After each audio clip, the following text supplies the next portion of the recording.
Pinaring. Ano siya guys? Nalakaw mo sa.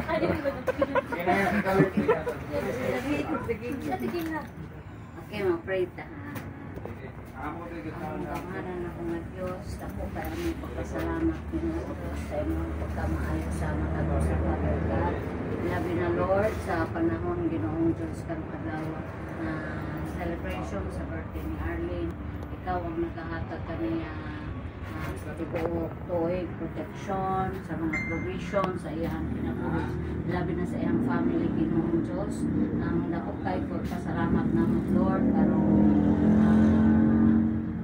adlaw Father God na nahimok kini nga celebration Ginoong Diyos na declaration sa birthday ni Arlene sa iyang i-prepare. Ikaw ang mag-atag kani benediction nga maayo sa among panglawas Ginoong Diyos.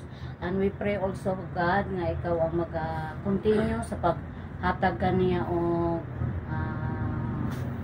provision another year na po na ma-success ang iyang Father God kauban sa iyang family. Whatever nga desire sa iyang kinabuhi mahimok kini tungod sa imong grasya. We trust in you, everything is afternoon. In Jesus' name we pray. Amen. Happy birthday